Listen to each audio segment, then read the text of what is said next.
Bien, estimados alumnos, continuamos entonces con la clasificación de los actos jurídicos, ¿no? Espero que hayan tenido una buena tarde, que estén teniendo una buena tarde.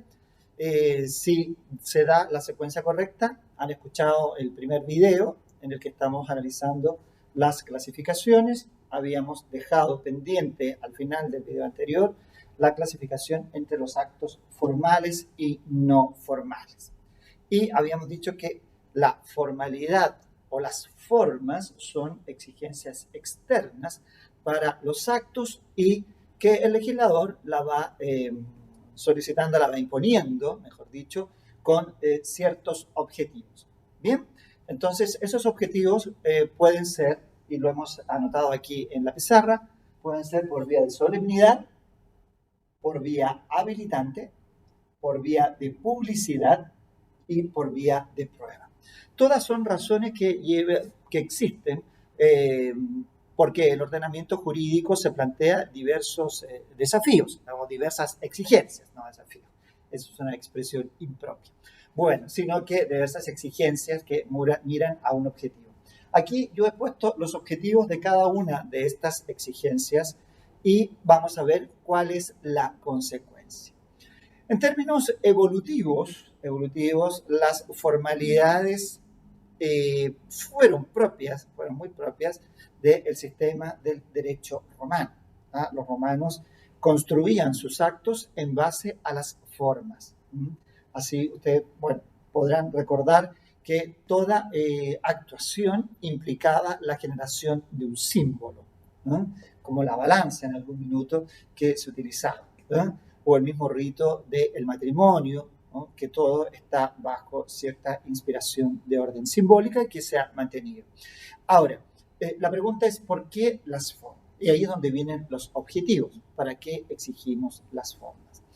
En su momento, los romanos fueron de una formalidad abstracta, sin contenido, seguramente inspirada por mucha inspiración religiosa que tenían todos los actos de la vida de los antiguos romanos.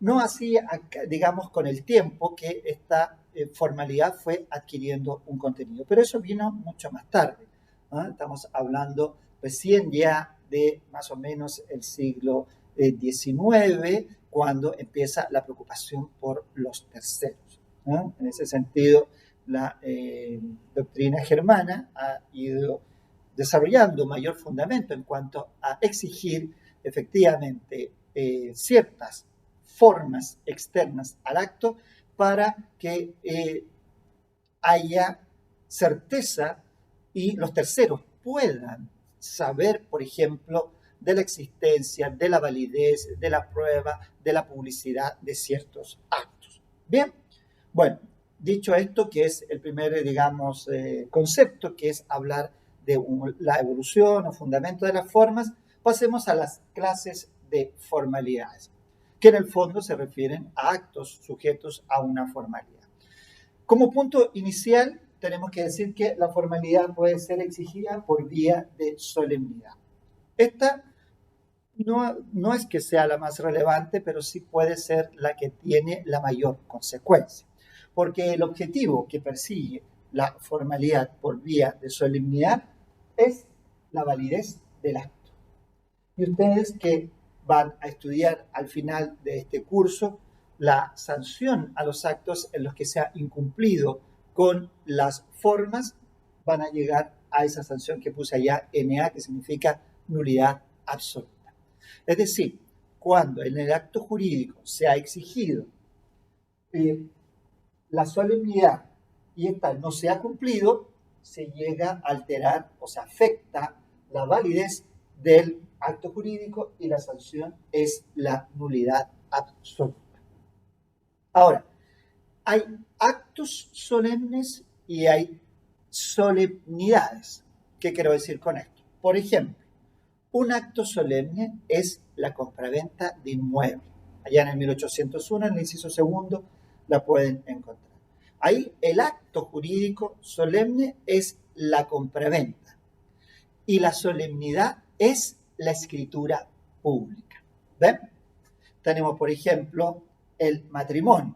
el matrimonio efectivamente es el acto solemne y las solemnidades son las que indica la ley 19.947. ¿Ah? Allí pueden encontrar los artículos 10 y siguiente todas las solemnidades que son secuenciales.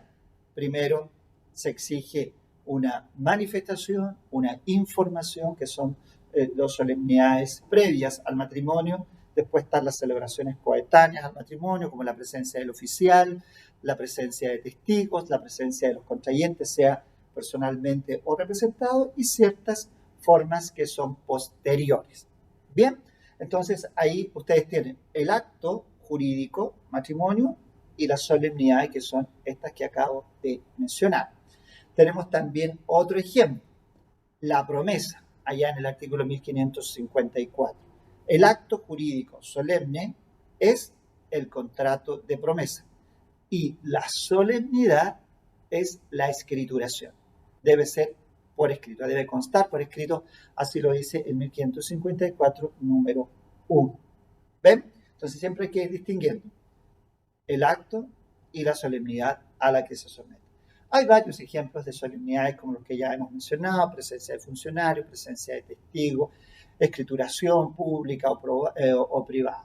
Bien, ahí tenemos entonces. Ahora, en el caso que no se cumpliera con la exigencia, que es la solemnidad, la sanción es la nulidad absoluta. Así lo especifican el artículo 1681 y 1682, que señala que cuando hay infracción, cuando hay omisión de la forma, la sanción es la nulidad absoluta. Bien, bueno, pasemos ahora al segundo acto jurídico formal, cuando la formalidad es exigida por vía habilitante.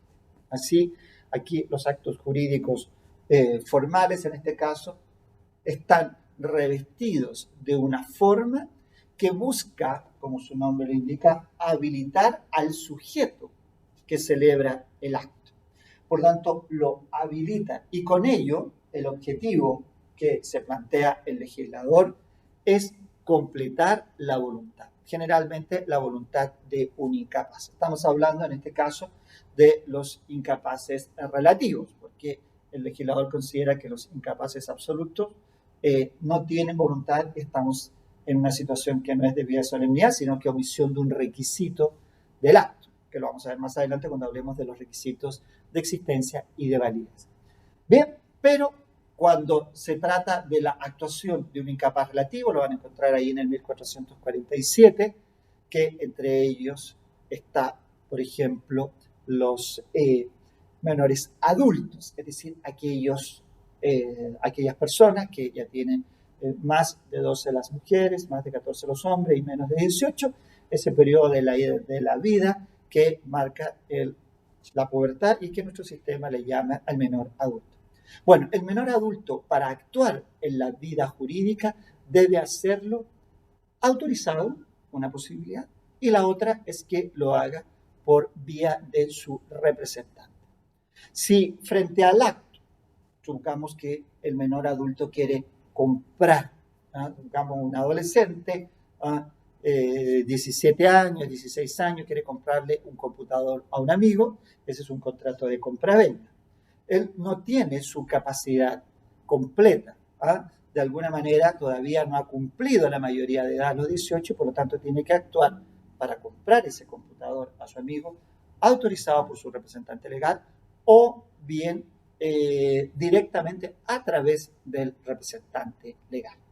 Eso explica, por ejemplo, lo que a ustedes les puede haber pasado, que cuando los hijos van fuera, van a paseos fuera del establecimiento educacional o incluso fuera del país, necesitan una autorización escrita de sus apoderados, de sus representantes legales. Ahora, así se completa la voluntad del individuo. Si no se cumple con eso, llegamos a la sanción de la nulidad relativa. ¿Por qué? Porque había que completar la voluntad del menor. Bien, les voy a enviar ahí un apunte, lo voy a dejar en su sistema, que es las clasificaciones de Avelino León, Y además ahí se mencionan algunos otros ejemplos que es bueno que los revise. ¿Ya? Bien, tenemos una tercera formalidad que es actos jurídicos formales donde la forma es exigida por vía de publicidad. Esto es lo que comentábamos antes cuando efectivamente se busca que los terceros estén al tanto de los actos que se celebran. Bueno, lo que se busca entonces es dar noticia. Ese es el objetivo. ¿Ah? ¿Por qué? Por un tema de seguridad jurídica. No, los terceros no están al tanto de todos los actos que celebran, ni las intenciones que hayan tenido las partes, y por esa razón, si el acto de alguna manera va a afectar a ese tercero, lo lógico es que ese tercero esté en conocimiento de ese acto. Entonces, a través de esta forma, efectivamente, lo que se busca es que los eventuales terceros que pudieran efectivamente encontrarse afectados o se van a afectar en el futuro, claramente debieran tener conocimiento del acto celebrado. Es un tema de seguridad jurídica y de alguna manera es lo que corresponde a justicia. Nadie puede saber lo que otros celebran de manera reservada. Bien, ahora, por lo mismo, en este caso, lo que se busca es dar a conocer es que las formas o los ejemplos de formas son variados, ya sea porque se busca informar a toda la comunidad de la celebración de un acto y entonces hablamos de formalidades por vía de simple noticia. ¿Ah? Y también están aquellas formalidades que son de fondo o de publicidad de fondo porque buscan afectar directamente a un tercero en particular. Una medida de simple noticia o una formalidad por vía de publicidad sería, por ejemplo, una publicación en un diario. ¿Ah? Hay actos jurídicos que, por ejemplo, actos jurídicos procesales, como la posesión efectiva, que exige la publicación, el extravío de documentos, que también hay que publicarlos, los cambios de nombre, que también hay que publicarlos. Eso es para que toda la comunidad se entere que estos actos jurídicos procesales se están verificando y, por lo tanto, si hay algún interesado, generalmente en cada una de estas leyes se le da un plazo a los terceros para actuar. ¿Bien? Ahora, cuando se trata de medidas específicas, es decir, cuando hay una formalidad de fondo que busca afectar a un tercero en particular, el legislador así lo ha expresado. Podemos mencionar uno de los casos, digamos, más conocidos, que es la cesión de crédito. Búsquenla allí en sus artículos 1901 y 1902. Cuando alguien cede un crédito, después van a aprender que la cesión de crédito es como una venta de un crédito. Piensen ustedes, o a lo mejor lo han escuchado, cuando un banco vende su cartera. ¿Eh? Es decir, traspasa toda su cartera de clientes a otra entidad. Puede ser, por ejemplo, a una entidad de cobranza para que ésta se haga cargo, o puede ser a otra entidad financiera que continuará con el giro. Entonces, en este caso, el legislador exige que todos esos créditos que se tienen contra deudores, por ejemplo, los clientes de esa tienda o de ese banco, sepan que esto está ocurriendo, hay que notificar. La notificación es una forma de publicidad, pero en este caso es una publicidad de fondo que afecta directamente al involucrado y por eso la notificación, que es un acto jurídico, busca notificar al tercero y darle conocimiento de que se ha celebrado un acto. Si no se practicara esta formalidad por vía de publicidad, ¿qué pasaría? ¿Tienen alguna respuesta? La mayoría seguramente van a pensar que la respuesta lógica es que si no se me ha hecho saber en persona ninguna la realización de un acto, es que ese acto a mí no me impese, no me afecta. Eso, en materia de derecho, se denomina inoponibilidad. ¿Eh?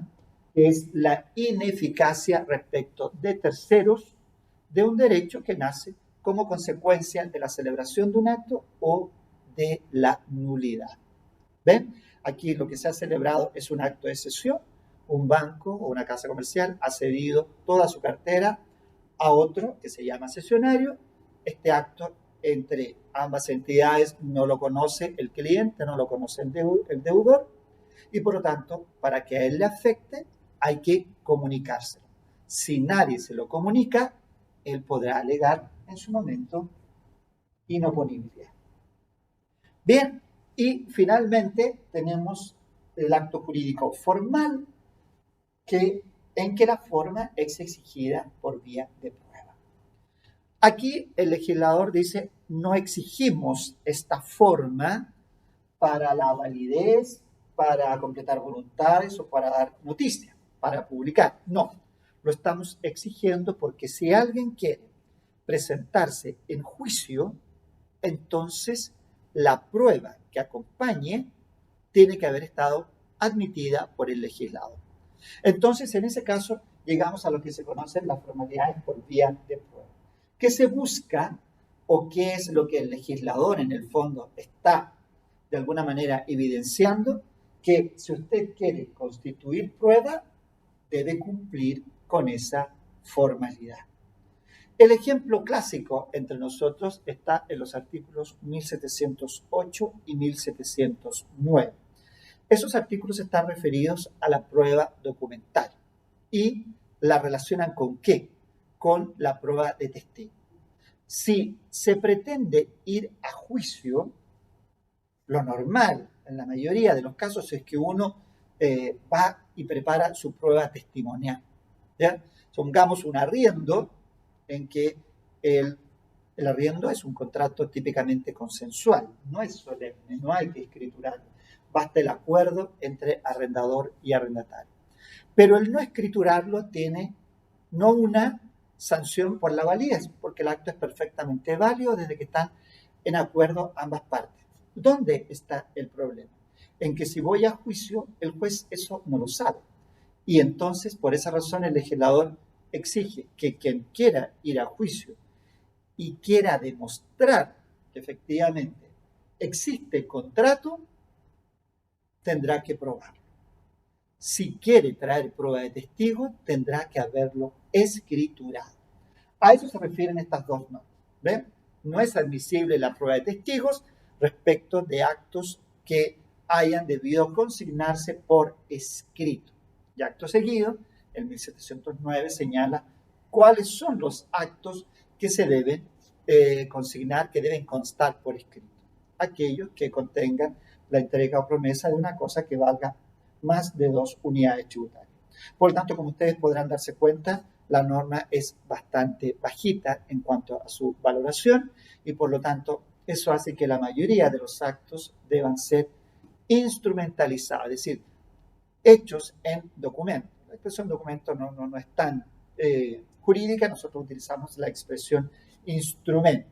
¿Ve? No se cumplió con el instrumento, no se consignó por escrito, entonces el legislador señala como sanción, cuando vayas al juicio no me vas a poder probar ese arriendo que tomábamos como ejemplo con testigos, si no tienes una prueba documental.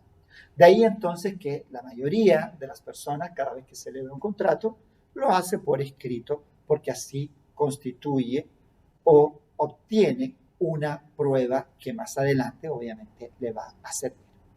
Bien, con eso entonces terminamos esta clasificación de los actos jurídicos. Nos van quedando 2 o 3 que las veremos entonces en nuestra próxima clase. Mientras tanto, cuidarse y realizar las actividades que vamos a dejar en su página. Bien, cuidarse y éxito a todos.